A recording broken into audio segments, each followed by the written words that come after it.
Сәлем баршаға. Бүгін сіздермен осындай жасалуы өте оңай духовкада пісетін тауық етінің рецебімен бөлісетін боламын. Арнама тіркелмеген болсаңыз, міндетті түрде тіркеліп, лайк басып, комментарий қалдыруды ұмытпаңыз.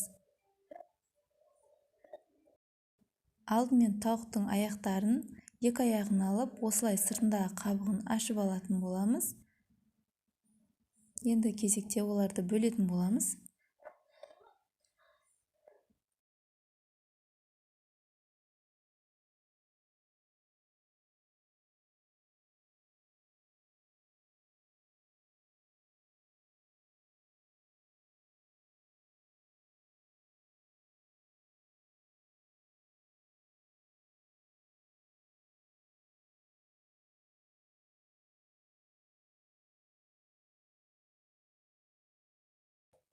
Тауығымыздың аяқтарын жақсылап бөліп алдық. Дәл осындай болу керек. Қатты үлкен де емес, кішкентай да емес.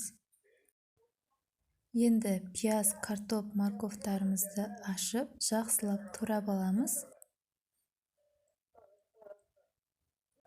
Толық рецепт әдеттегідей астында описаниеда болады. Сәбізімізді жақсылап видеодағыдай етіп турап аламыз.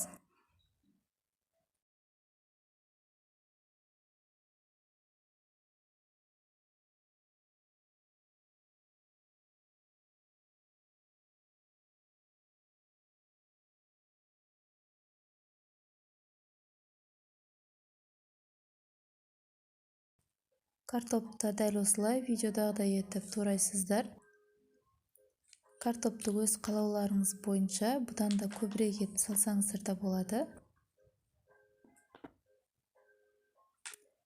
Осымен барлығын турап алдым. Енді окорочканың үстінен пияздарымызды салып,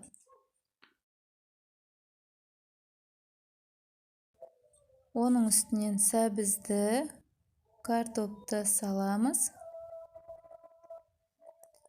Осындай шашликке арналған приправаның барлығын салып жібереміз ішіне.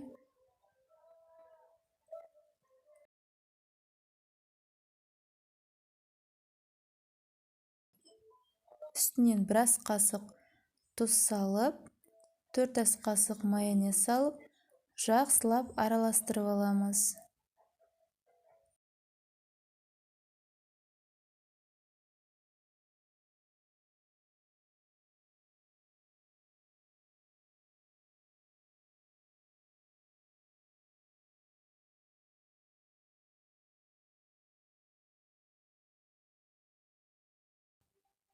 Мен табанын сары маймен майладым.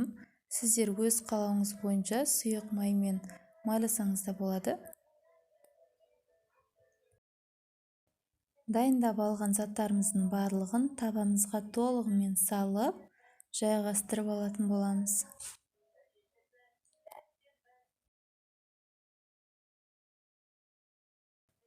Жақсылап жайғастырып алдым. Енді духовкада 250 градуста 40-45 минутқа қалдырамыз. Осымен біздің тамағымыз дайын. Сіз де міндетті түрде жасап көріңіз. Ас болсын.